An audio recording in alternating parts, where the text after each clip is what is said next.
La tadkhulul malaikatu baitan. Malaikat tidak akan pernah mau masuk ke satu rumah.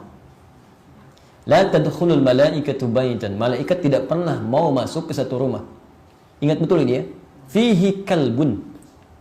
Fihi kalbun, yang di dalamnya terdapat anjing. Saya ulang. Yang di dalamnya terdapat anjing. Aw suratun tamathil. Ya. Aw suratun tamathil. Jadi satu anjing. Yang kedua surah tamathil. Surah tamathil itu ada yang mengartikan patung,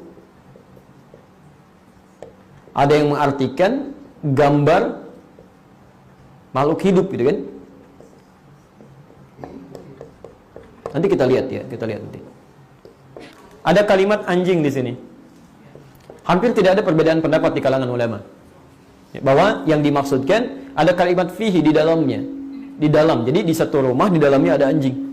Ya, bukan yang dimaksudkan anjing penjaga gitu. Ya, bukan dalam konteks ini. Walaupun ulama memandang makruh keadaannya sekiranya tidak sangat dibutuhkan. Sekiranya jika sangat tidak dibutuhkan. Ya. Jadi di sini maksudnya ada kalimat fihi itu di dalam. Dia ada orang yang piara anjing atau anjing tanpa sengaja masuk ke dalam rumahnya. Karena ada riwayat nanti Jibril akan datang kepada Rasulullah, tapi kemudian dia tidak masuk, ditunggu oleh Nabi. Kenapa gitu kan? Ketika kemudian Nabi lihat ternyata ada anak anjing masuk ke sela-sela ranjangnya. Ya, kata Nabi, dari mana itu bisa masuk? Dia diketahui dikeluarkan. Ketika dikeluarkan baru malaikat turun. Jadi jangankan malaikat Mikail, malaikat Jibril pun tidak mau turun kepada Nabi saat itu karena di dalamnya ada anjing. Ya. Apa yang bermasalah dari anjing? Kata para ulama, lihat sini ya. Ini yang saya maksudkan penafsiran hadis. Pertama, ada yang mengartikan anjingnya sebagai hewan. Nah, kedua, ada yang lebih dalam lagi mengamatinya. Ya. Yang dimaksud dengan anjingnya yaitu najis yang melekat pada liurnya. Ya, najis yang melekat pada liurnya. Sesuatu yang kotor. Ya. Kenapa disebutkan dengan anjingnya dalam kalimat ini? Karena bahkan kita tidak bisa mengetahui kapan anjing menjilat tubuhnya, sehingga liurnya menempel dalam tubuhnya.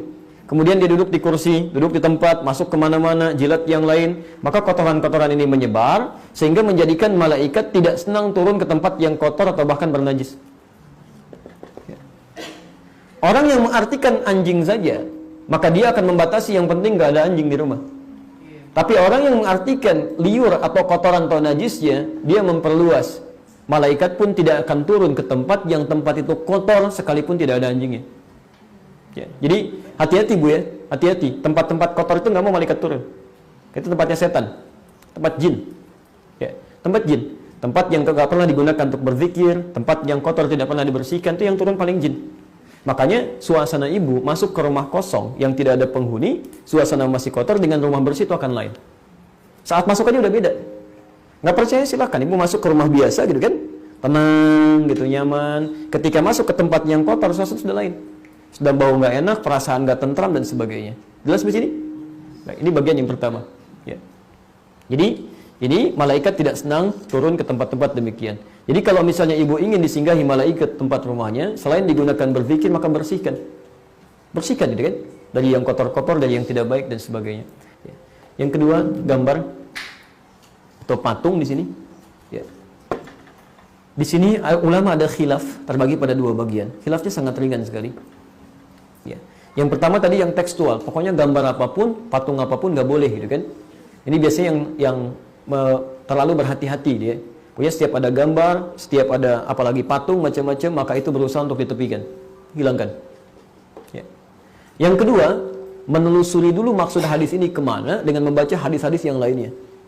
Ternyata ketika diperhatikan, ya, ibu di antara istri Nabi ada Sayyidah Aisyah. Ibu kenal? Kenal di mana? Luar biasa. Cuman di sini yang kenal Sayyidah Aisyah, ini tidak. Baik. Sayyidah Aisyah itu ya, putrinya Abu Bakar, istrinya Nabi SAW, itu dalam keadaan kecilnya itu masih pernah bermain dengan boneka dumyah, boneka kuda-kudaan. Oleh Nabi dibiarkan. Padahal kalau kita lihat konteksnya ke sini kan itu termasuk bagian dari yang dimaksudkan di sini gitu kan. Kalau lihat secara tekstualnya. Tapi nanti setelah berumah tangga, beliau pasang sesuatu, kata Nabi sobek itu, nggak usah ada di sini gitu kan. Jadi ada sesuatu yang diperkenankan, ada yang tidak. Ketika dilacak oleh para ulama, kapan Nabi memperkenankan, kapan tidak, Ternyata umumnya yang dilarang dari benda-benda ini, patung ataupun gambar-gambar, itu adalah gambar-gambar dan patung yang mengesankan, ya, mengesankan. Satu, ada nilai pengkultusan, ya, atau secara langsung bertentangan dengan hukum Allah. Ada nilai-nilai kesyirikan misalnya di sini. Ya. Awas, hati-hati, ya. Atau minimal yang punya sifat makruh, membuat kita malas mengerjakan sesuatu. Ya. Misal, maaf ya, kalau orang tua mungkin masih bisa mencerna mana yang terbaik, mana yang harus dibuang. Tapi kadang anak-anak kan suka tempel macam-macam, gitu kan? Idolanya misalnya artis A, atau idolanya pemain sepak bola B dan sebagainya, gitu kan? Begitu dia lihat itu jadi semangat. Nah, itu yang tidak boleh. Ya, jadi seakan-akan benda itu diposisikan memberikan inspirasi seperti benda hidup. Itu yang keliru. Ya, maka dari itu kemudian Nabi pernah melarang tato, ya, dan sampai hari ini larangan berlaku. Kemudian melarang gambar-gambar yang pada masa zaman jahiliyah, memang mereka ketika digambarkan suasana itu seakan-akan seperti mendapatkan kekuatan dari situ. Ya. Supaya lebih berani, gambar tato singa misalnya kan, Masya Allah singanya ditato pakai singa, nggak begitu, ya.